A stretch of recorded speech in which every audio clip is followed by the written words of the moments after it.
Casey, Merry Christmas! We're going to have a tour of Mamere and Granddaddy's house. And Stephen's at the camera. We just got back from renting a camera, and we're looking at Bill's BMW, Uncle Bill's, and Mamere's car, and the pool to the fence. And we're going to go right up and look at the front door. Remember the little horse out in front?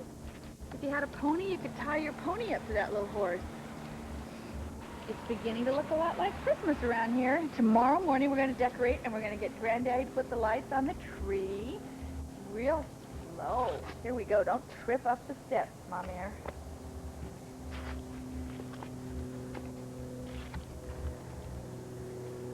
That's the front door. You can see it's waving in the wind, in the glass. Okay, we're going to go over this way on the brick walk. I'll open the fence, open the gate. It'd be fun if it was June. We could go right in swimming, but we can't because it's really cold.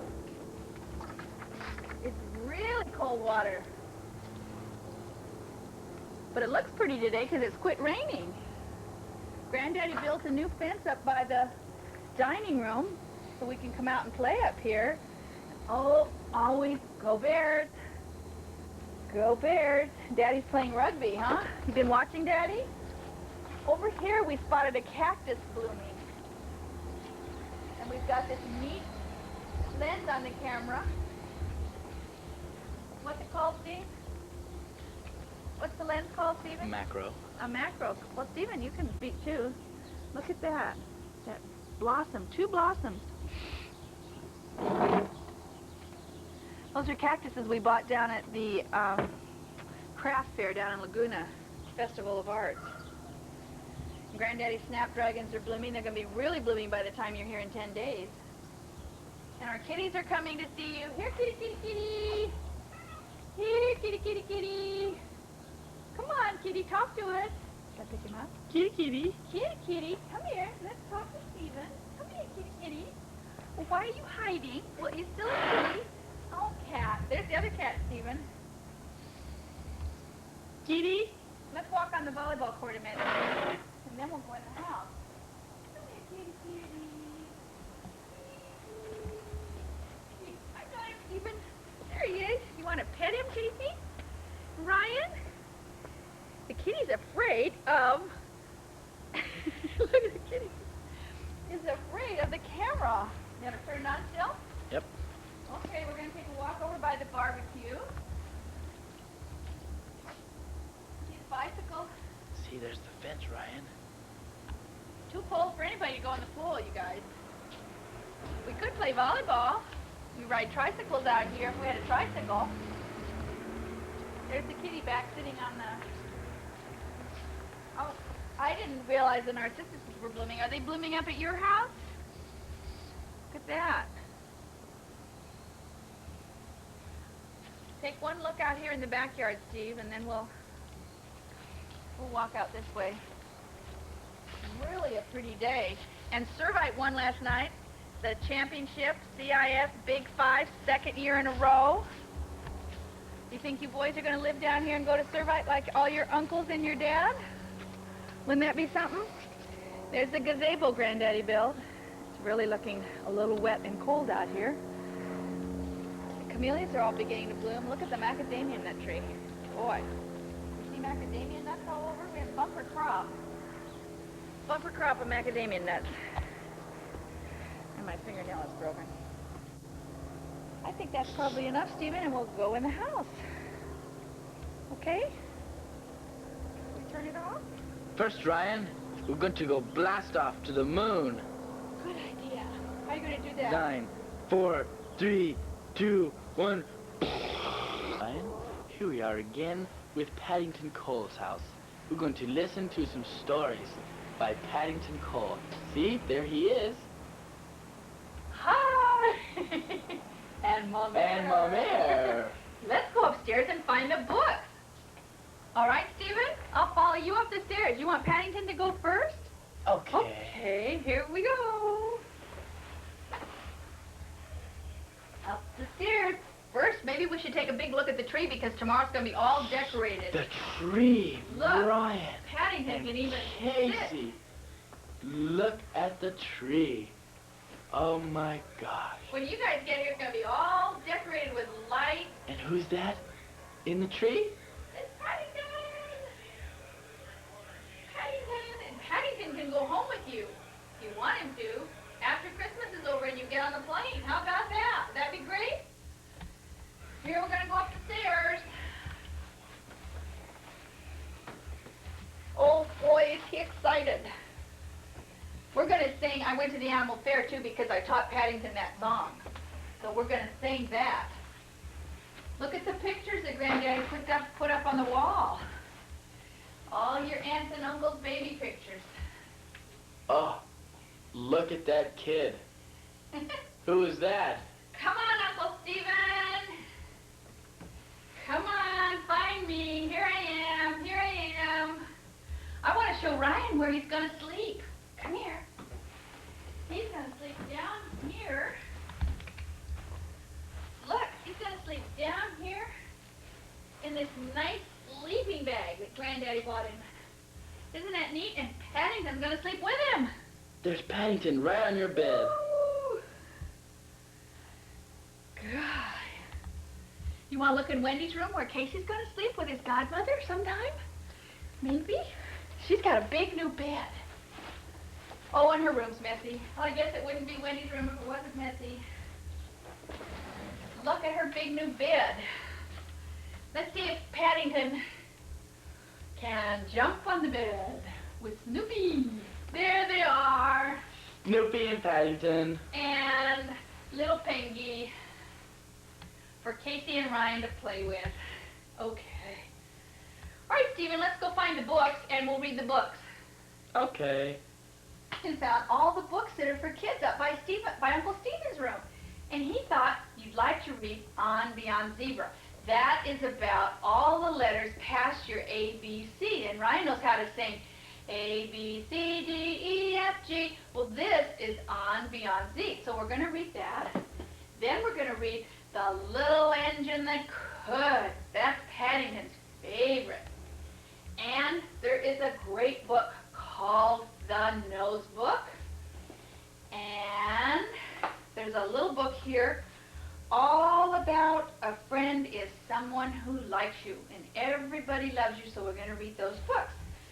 So I think we'll go on downstairs with some of these books, and then we'll read a book also that was your daddy's favorite book when he was a little boy about the bear and the little lost bear. And I'm going to go back and get that book.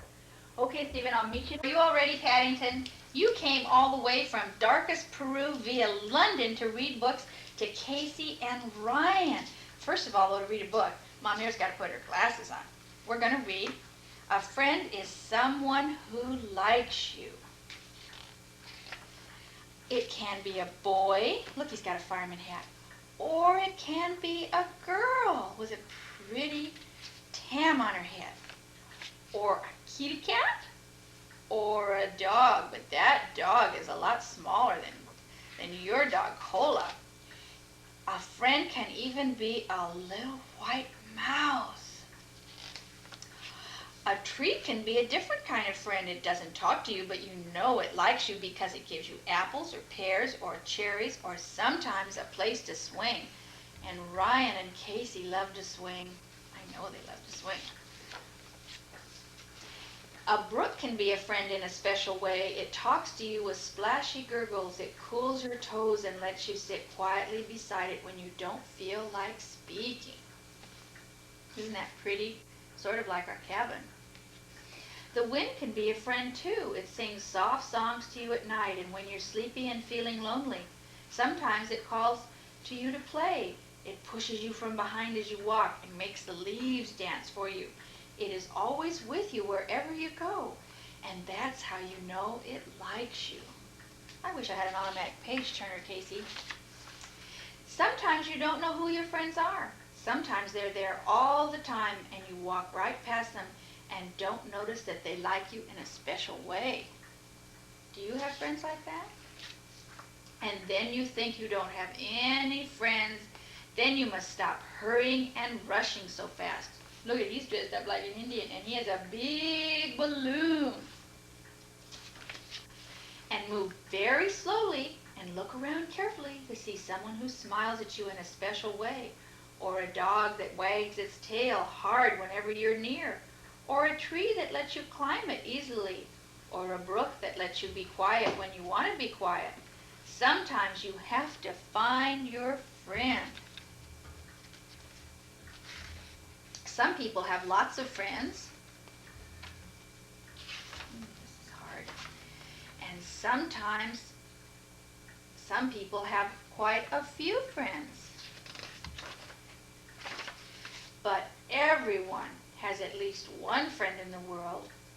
Where did you find your friend? Casey, is it Ryan? And Ryan, is it Casey? Or Cola? Or Mommy? Or Daddy? Or Mamere? Or Uncle Sam? We're going to read everybody's favorite book. I think we first got it for your daddy, and he did this beautiful artwork here and scribbled in it.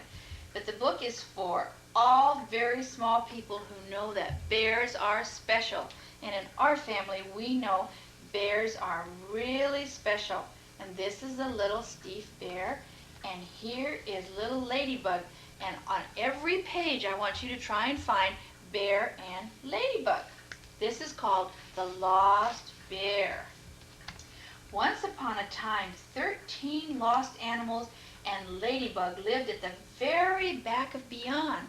The very back of Beyond is in a sort of woods below the garden and beyond the field where the tall grass grows.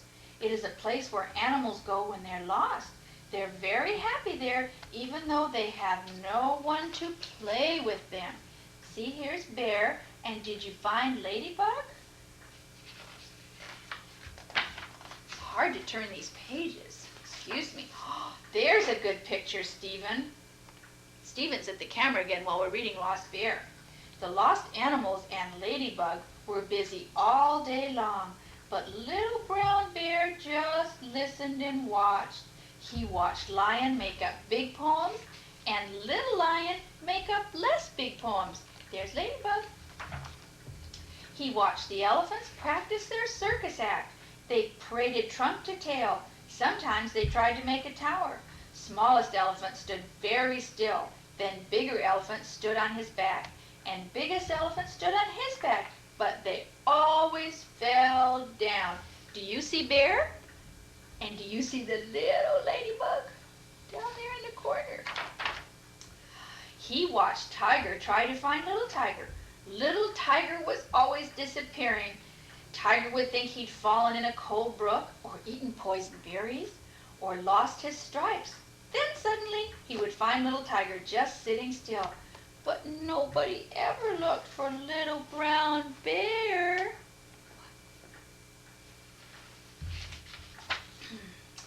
He watched Rhino being made king, mayor, governor, and Rhino never moved. He was too busy thinking about laws and policemen and don't walk on the grass.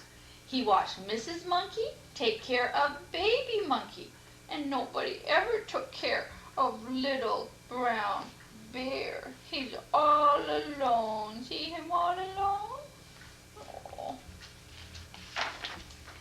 He watched Mrs. Owl organize things. She organized a birthday party for little Tiger. She organized a circus for the elephants. She organized an inaugurational ball for King, Mayor, Governor Rhino. But she never organized anything for little brown bear. He watched all the other animals being busy. Mrs. Penguin was the busiest of all. She ran here and there talking about everybody. But she didn't talk about little brown bear. He watched Ladybug fly around. Sometimes she would land on a flower and whisper, "Ladybug, Ladybug, fly away." Where? No matter how many times she said it, Ladybug could never remember the ending. Little brown bear watched because he had nothing to do, and he wanted something to do, something special, but he didn't know what. One day he met a dwarf. The dwarf came out of the real woods, and he was wicked. He says, "No one loves you, little brown bear." Then he went away, smiling his wicked smile. Little brown bear sat down and began to cry. He was crying. He felt very bad. A very bad, sad story. When they found out what happened to little brown bear, the other animals tried to cheer him up. Lion made up a special poem that went, Who is so wise, so brown, so fair as little brown, little brown, little brown bear? Whom do we praise from here to there? Little brown, little brown, little brown bear. Whom would we always rather see? Why, it's little brown, little brown, little brown bee. There he is, and he's getting so happy because they made up this nice poem about it. Mrs. Monkey put Little Monkey down and gave Brown Bear a clean handkerchief. Tiger pretended to look for Little Brown Bear. Did you find Ladybug up in the tree?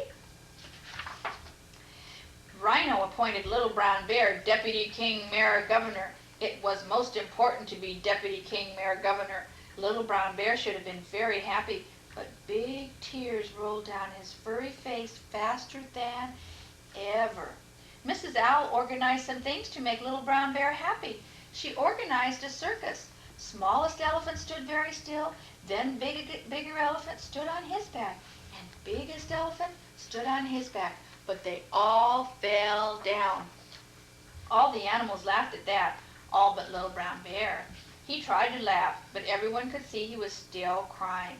So Mrs. Owl organized a birthday party for Little Brown Bear. They played Bear in the Dell, and Here We Go Round the Mulberry Tree, and Red Light, Bear Light, and London Bear is Falling Down, but that didn't help. Ladybug perched on Little Brown Bear's shoulders. Little bear, fly away. Where? She whispered kindly. At that, Little Brown Bear put his paws over his eyes and sobbed and sobbed. The handkerchief was all used up. Mrs. Penguin nearly ran her legs off, telling everyone Little Brown Bear was still crying. No one knew what to do. But then another dwarf came out of the real woods, and this dwarf was a good dwarf, with a white beard and a feather in his hat. "Why doesn't someone stop that bear's crying?" he asked.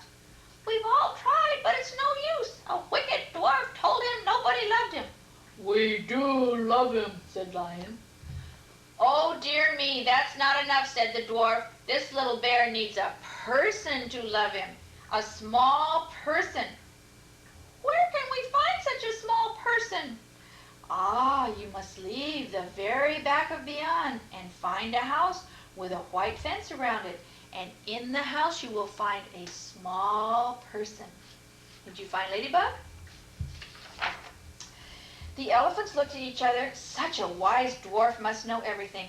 "Sir," said the smallest elephant timidly, "please could you tell us how to make a tower without falling down?" "That's easy," said the dwarf. "Biggest elephant must be on the bottom, and you must be on the top. Goodbye." See him waving and going on his way? Well, if I could turn a page. Here we go. Oh, now we must find a very small person for Little Brown Bear, said Mrs. Owl. She organized them into a hunting for a house with a white fence procession. Rhino was first because he was king, mayor, governor. Then came the elephants, trunk to tail. Then the other animals in a long line. Tiger was last because Little Tiger kept disappearing. Little Brown Bear rode on Rhino's back, and the animals pretended not to notice he was sniffling. They walked and walked and walked. Finally they left the very back of beyond and came into a field where the tall grass grows. Then they walked some more. At last they found a garden, and there was a house with a white fence around it. But there was no gate in the fence, and it was very high. "What shall we do?" cried Tiger. "We will build a tower," said the elephants, and the biggest elephant stood by the fence, and bigger elephant stood on his back, and the littlest elephant stood on his back. At last they made a real tower, and all the elephants cheered. "Climb, Little Brown Bear," they shouted. "Climb on top of the elephants." So Little Brown Bear climbed the tower and looked over the fence. "I see a house," he said, and stopped crying. "I see someone standing on the steps of the house looking for something. It's a very small person, and I think it's looking for me." He tumbled over the fence and ran as fast as his little legs would carry him. The animals heard a voice shout, "Why, here's my Little Brown Bear!" And Ladybug whispered softly, little bear, fly away home." And that is the end of a wonderful story about little lost bear in their Christmas were a poem. It's for Ryan and Casey Cole, 1983.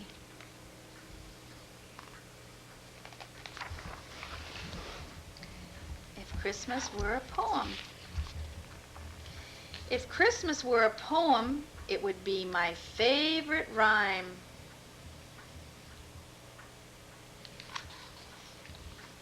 If Christmas were a song to sing, I'd sing it all the time. If Christmas were a painting, it would be the best to see.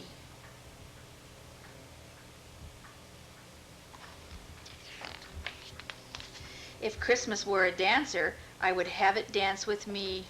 Look at Teddy Bear all dressed up to dance.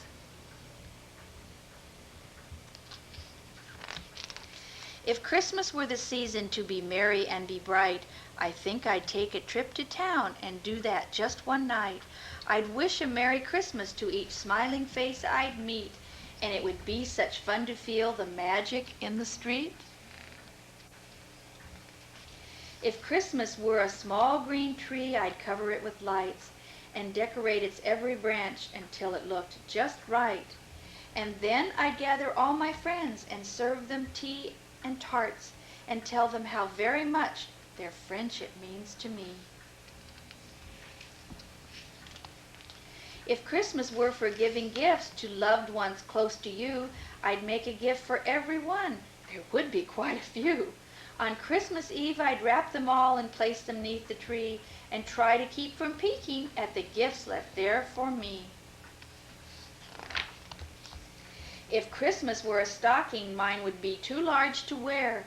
If Christmas were a time for thanks, I'd say a little prayer. Look at Bear saying his grace, and the bunny rabbit, and the bed that looks like Mommy and Daddy's bed.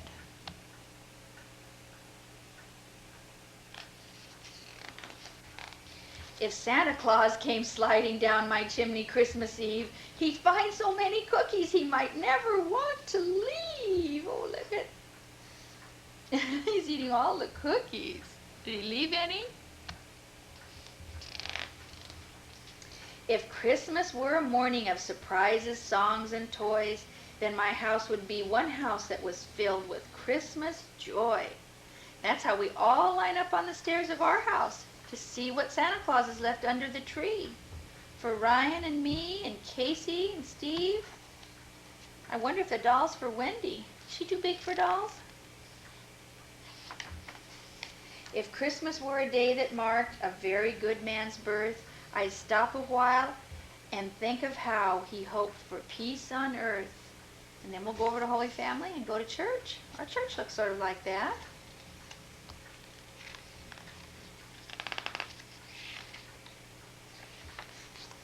If Christmas were a dinner, it would be the one I'd make. If Christmas were a pastry, I'd be awfully plump from cake. I don't want to do all those dishes, do you? Look at the pie, and the turkey in the oven. And what's the bear doing? Is the bear eating the cake full of strawberries?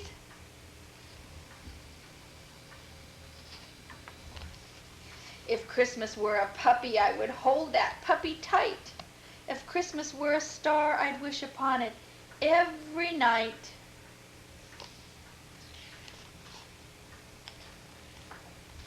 But Christmas isn't just a poem or just a melody.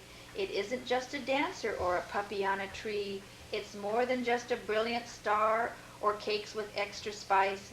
It's every special thing at once. That's why. It's time for Blast Off. Although it's only a simulation, it's still Blast Off. 10, 9, 8, 7, 6, 5, 4, 3, 2, 1.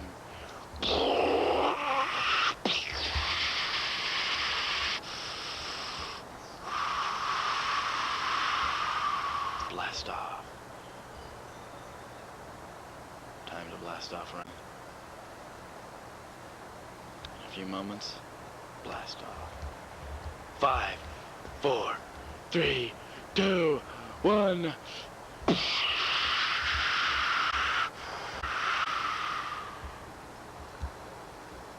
Blast off. 5, 4, 3, 2, 1. Casey and Ryan for some funny poems that I found in Mother Goose. The first one is about the goops. The goops, they lick their fingers, and the goops, they lick their knives, and they spill their broth on the tablecloth. Oh, they lead disgusting lives. The goops, they talk while eating, and loud and fast they chew, and that is why I'm glad that I am not a goop. Are you?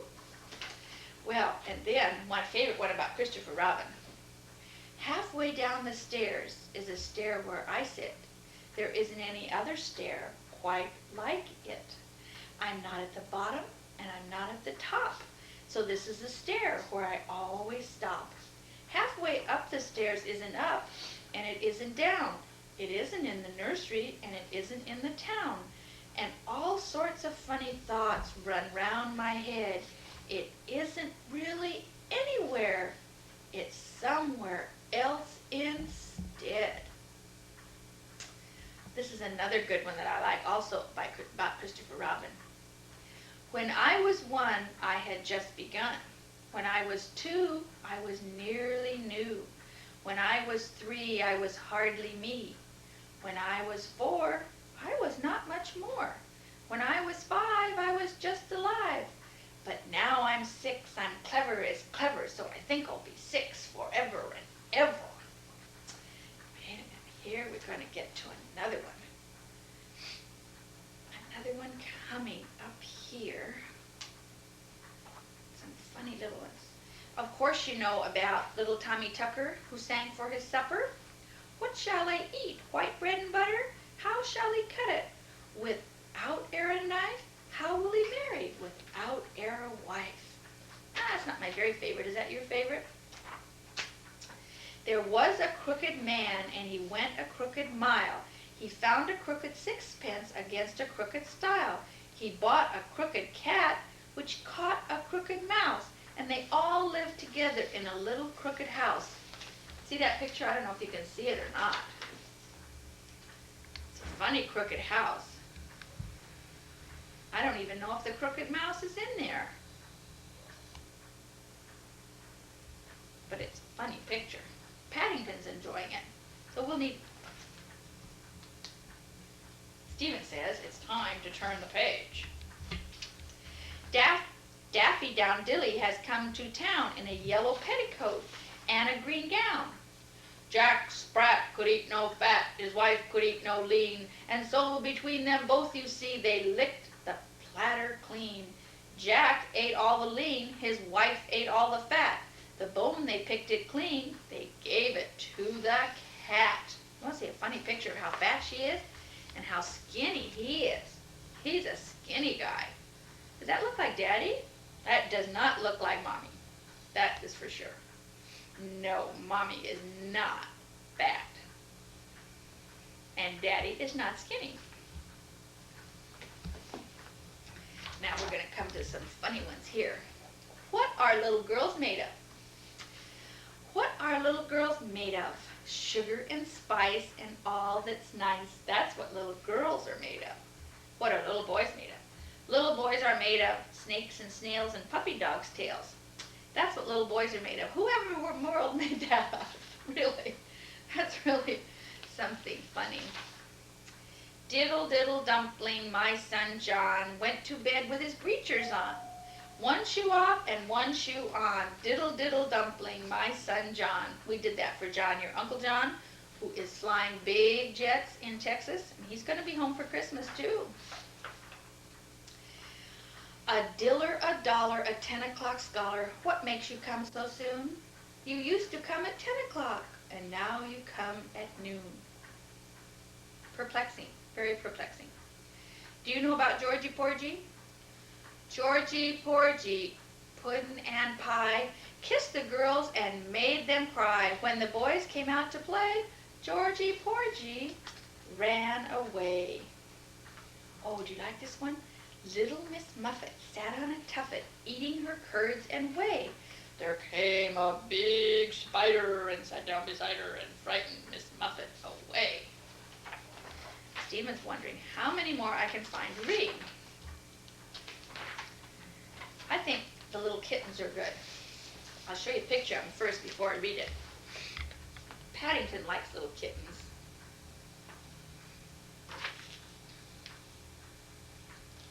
You see them three little kittens? 1, 2, 3.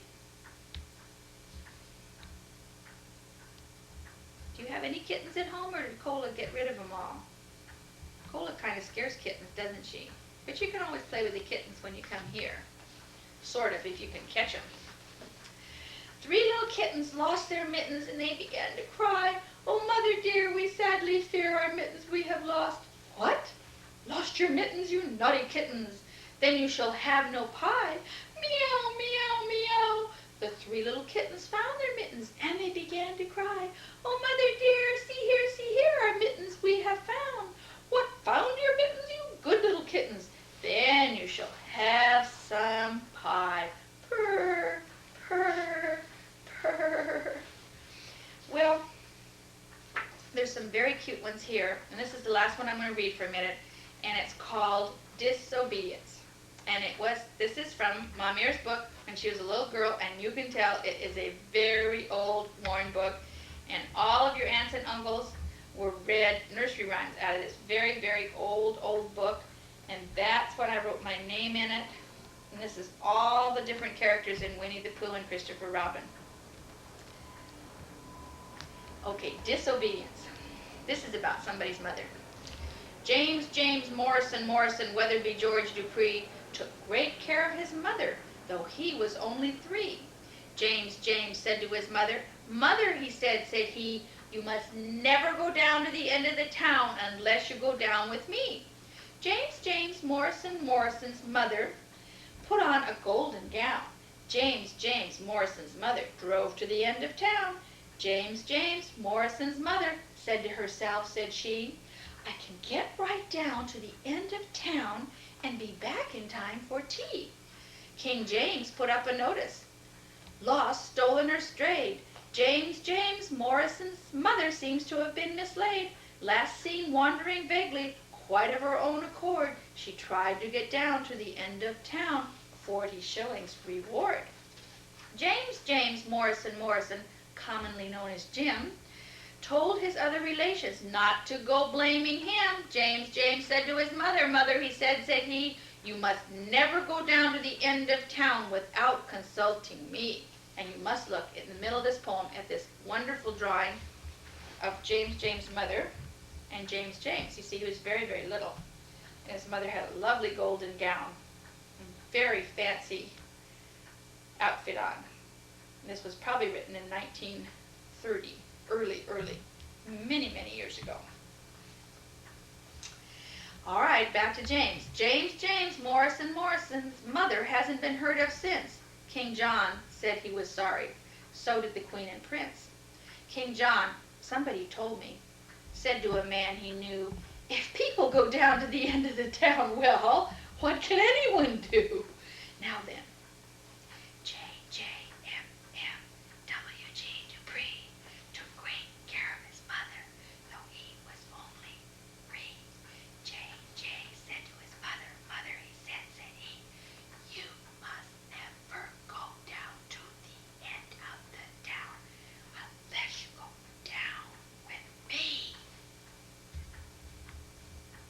Here's a little bedtime prayer that I always read to all the boys and the 2 girls, since we only have 2 girls. And it's a little prayer you can say it that Christopher Robin said when he went to bed. Little boy kneels at the foot of the bed, drops on little hands, little gold head. Hush, hush, whisper who dares. Christopher Robin is saying his prayers. God bless Mummy, I know that's right. Wasn't it fun in the bath tonight? The cold so cold and the hot so hot. Oh, God bless Daddy, I quite forgot. If I open my fingers a little bit more, I can see Nanny's dressing gown on the floor. It's a beautiful blue, but it hasn't a hood. Oh, God bless Nanny and make her good. Mine has a hood, and I lie in bed and I pull the hood right over my head and I shut my eyes and I curl up small and nobody knows I'm there at all. Oh, thank you, God, for a lovely day. And what was the other I had to say? I said, God bless Daddy, so what can it be? Oh, I remember. God bless me. Little boy kneels at the foot of the bed, droops on little hands, little gold head. Hush, hush, whisper who dares. Christopher Robin is saying his prayers. And you both say your prayers and go to sleep. Nice nap. We found a couple more of Christopher Robin's poems we wanted to read. This one's called Lines and Squares, and when I'm through reading it, Stephen will show you the pictures. Whenever I walk in a London street, I'm ever so careful to watch my feet. And I keep in the squares and the masses of bears who wait at the corners all ready to eat the sillies who on the lines in the go back to their lairs. And I say to them, bears, just look how I'm walking in all of the squares. And the little bear growls to each other. He's mine as soon as he's silly and steps on a line. And some of the bigger bears try to pretend that they came round the corner to look for a friend. And they try to pretend that nobody cares whether you walk on lines or on squares. But only the sillies believe their talks is ever so important. It's ever so jolly to call out bears. Just watch me walking in all the squares. That's a good one. This one is called, would you like to look at the pictures of the bears? Okay, we'll go back and do that because it's kind of fun to see those silly bears waiting to catch you if you walk on the lines and don't stay in the squares. It's very important. Aren't they silly? Christopher Robin never got caught. I hope you don't get caught walking on the lines. I'm going to read another little one over here called Independence. I never did, like, now take care, dear. I never did want, hold my hand. I never did think much of, not up there, dear. It's no good saying it. They don't understand. I don't know, that was kind of a silly. That didn't turn out the way I wanted it. Stephen? This is called At the Zoo. I hope this is better than I never did. There are lions and roaring tigers and enormous camels and things. There are buffalo bisons and a great big bear with wings. There's a sort of a tiny hippopotamus, a tiny rhinoceros too, but I gave buns to the elephant when I went to the zoo. There are badgers and bidgers and bodgers and a superintendent's house. There are masses of goats and a polar and all kinds of different mouse. And I think there's a sort of something which is called a wallaboo, but I gave buns to the elephant when I went down to the zoo. If you try to talk to the bison, he never quite understands. And you can't shake hands with a mingo. He doesn't like shaking hands. And the lions and roaring tigers hate saying, how do you do? But I gave buns to the elephant when I go down to the zoo. How do you like that picture of a bison? Can you zoom in on that, Uncle Stephen? I haven't seen a bison in a zoo in a long time. Maybe we should drive down to the zoo. Ryan, do you remember all the animals in the zoo? Should we try one more, Stephen, or should we let him go out and play for a while? One more? Okay. We'll, what do you think, since it's going on the 1983 tape? You say something about the universe? The stars? Or say something to Ryan and Casey. That we're looking for Santa Claus. And we found the coconut man. No, Wendell. That's terrible. Got rid of the Indian. Indian's gone. There's no Indian. Indian's gone, but the coconut men are here. Yeah, that's terrible. Can we almost get the lights on so we can put some ornaments on? Let me get the ornament box. I'm sure this is very exciting. Well, there's tennis angel. What's the red light flicking for, Stephen? That means we're Stephen, would you like a Do we picture of move? you? In jerky motions? Stephen, do you want me to take a picture of you?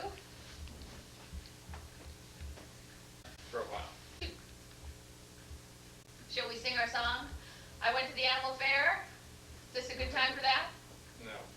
No, because I don't have any lipstick on. Here for Ryan and Casey. This is for Ryan, Casey, and Cola.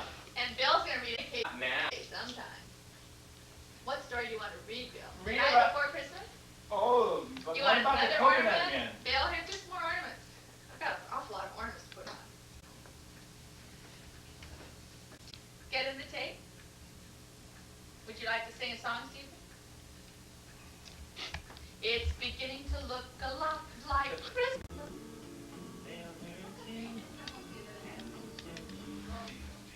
Oh, honey, don't get me this clown.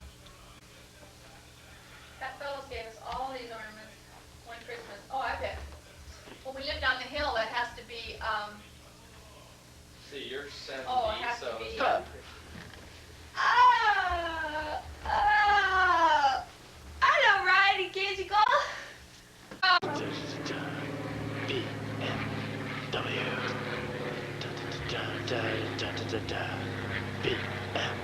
BMW.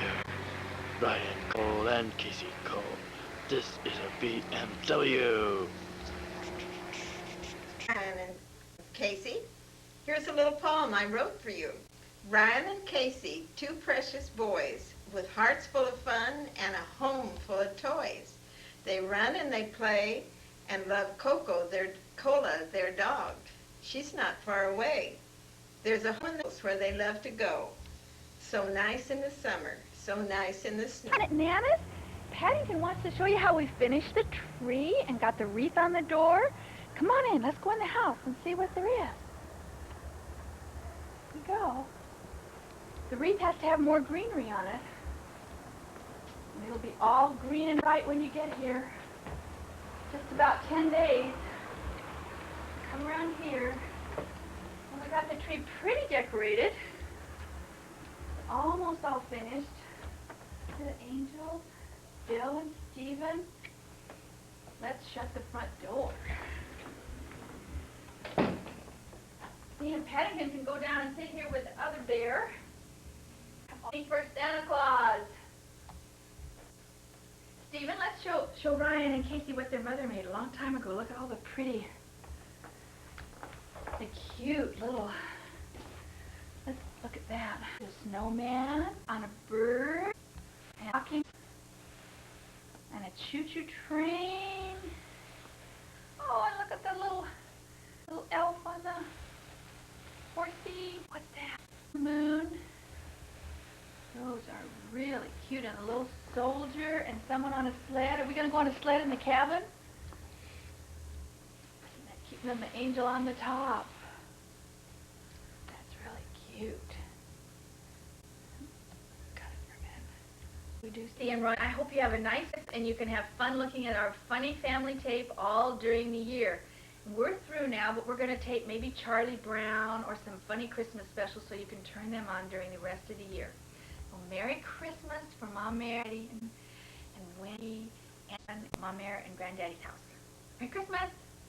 Got to sing. We went to the animal fair, and Casey doesn't know it, so I have to sing it. Stephen was going to play the guitar, but he's not sure of all the fantastic chording and complicated music. Okay, here we go.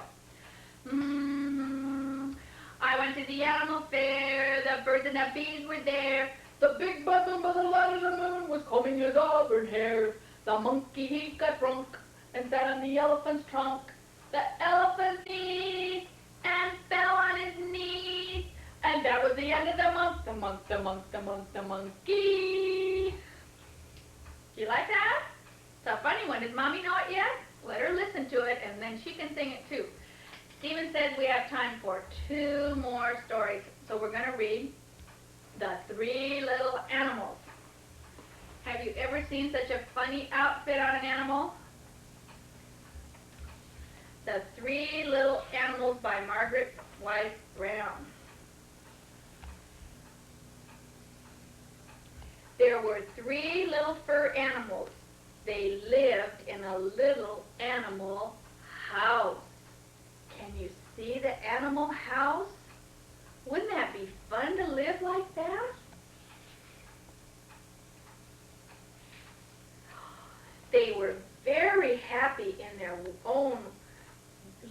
warm animal world in their warm way. But the world of people was over the hill, and the little animals naturally wondered what that world would be like. See, it's over the hill, and they live back here in the trees. So one day, one of them dressed up in clothes and went away. There's a bunny rabbit at the door, and the other two are sitting on the bench. It looks like they're cooking buns or something. Isn't he all dressed up fancy? The little one didn't have any clothes. The next day, another one of them dressed up in clothes and went to find the first one. Then the little one didn't have any clothes, so he stayed home in the little animal house and waited. She dressed up like a lady. He's sitting in that cute bed reading a story. Out in the world, everyone wore clothes. And the two little animals who had put on hats and shoes and walked around the world in their clothes, and everyone thought they were people. The little animals didn't know each other because they were dressed up in clothes. See, there's one dressed as a little boy and one dressed as a little lady, and they passed each other in the street and they didn't know each other. Oh, how sad.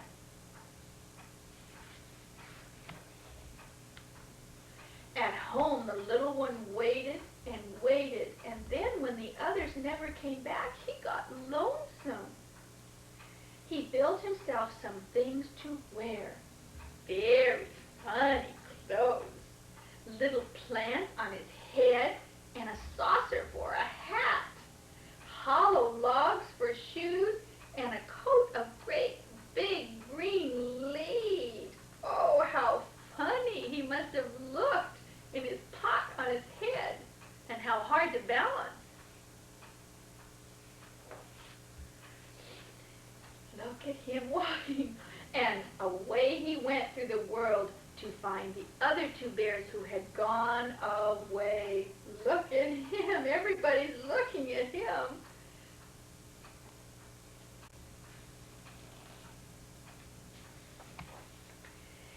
At first, the little one found his clothes very hot, and he called to the wind, "Blow on me, wind." But the wind did not know he was a little animal, and the wind blew the other way. So he threw off all his clothes and went swimming and got all wet. And then he called to the sun, "Shine on me and dry me." But the sun didn't know he was a little animal because he left his hat on, and the sun shone the other way. Isn't that silly? He must have gone to a park and gone in the pond. Oh, he's freezing cold. He was cold, so he called to the dry leaves, "Blow over here and cover me." But the leaves didn't know he was a little animal, and the leaves blew the other way. So he put on his clothes again, even though he didn't like them, especially his shoes, which were made out of hollow logs.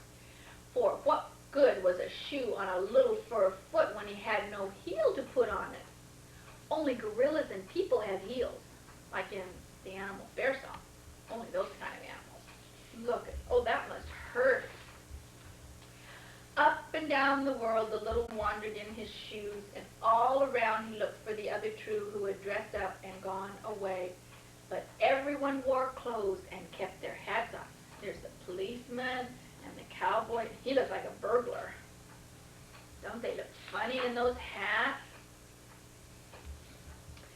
But then, one day, the wind began to blow wildly from the west, and it blew everyone's hat off. And the three little animals saw each other's fur ears, and they knew they were not like other people, and so did the other people. Other people thought they looked very strange, too, that they were little bears. See the three of them? 1, 2, 3. Everybody's hats are blowing off. I think I'm wiggling this book too much. Excuse me, I can't get this paper to turn. And the three little animals ran together. They threw off their clothes, and the wind blew their clothes away, and they kicked up the feet, and the wind blew their shoes away, and they threw their gloves up in the air, and the wind blew their gloves away, blew all their clothes away. That was a big wind. And then they ran through the woods, and they ran home. Isn't that beautiful in the woods?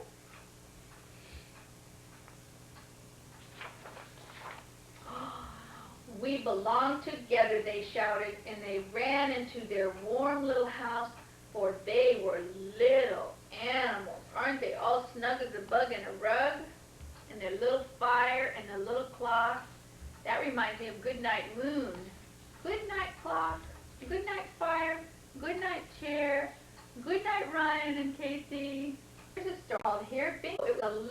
Look how old it is, falling apart. Here Bingo, isn't that cute puppy?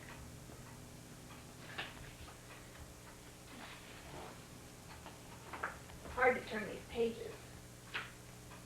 Make sure I have the beginning. My name is Bingo. Everybody, I'm a good little dog. I belong to dogs. They love me. Turner is my friend. So Matilda the rag doll. So is Tiger the cat. One person who lives at our house is not very polite, and that is Biddy the trying much about her. Man, he wears overalls. He wears an old hat. He looks rough, and I bark at him. Woof, woof. Doggy, doggy, he says when I bark at him. I like it.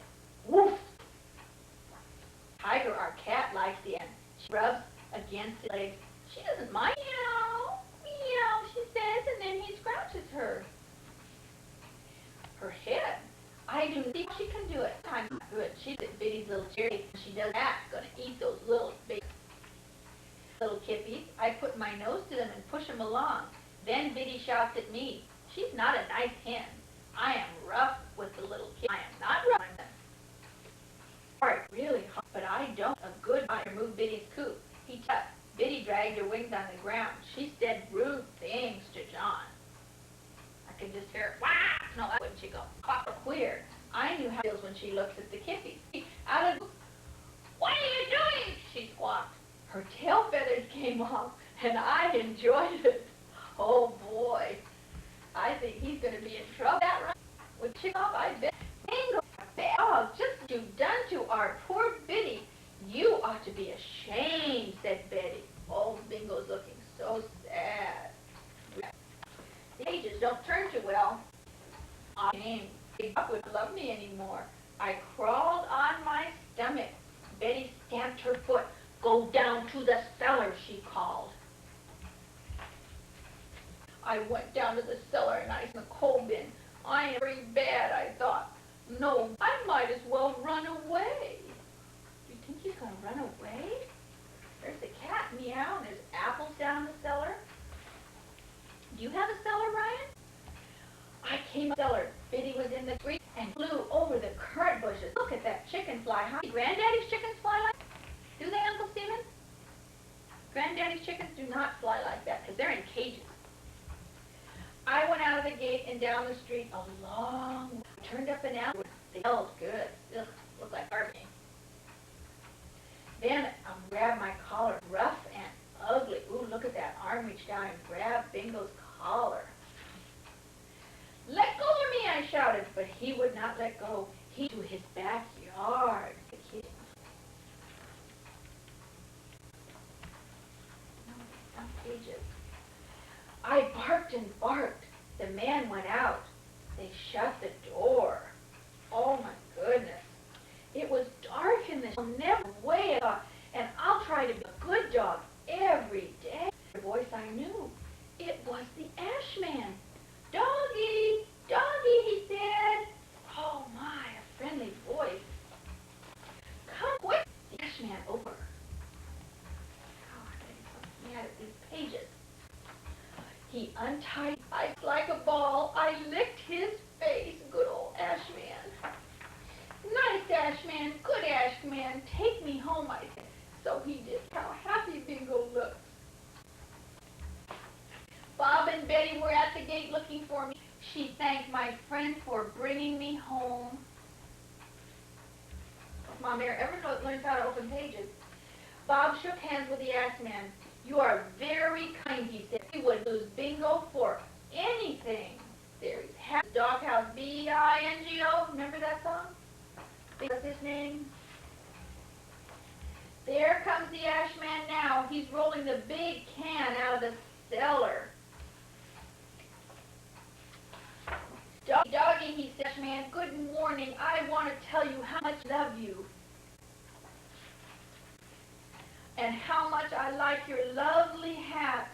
Sometimes we don't know who our friends are, do we? Sometimes they're people we don't suspect, like the Ash Man and his eighth bingo. Did you like that story? There he's smiling and happy. And that's called Here Bingo. Pretty soon we're going to tape The Grinch That Stole Christmas for you to watch on TV. That's going to be fun.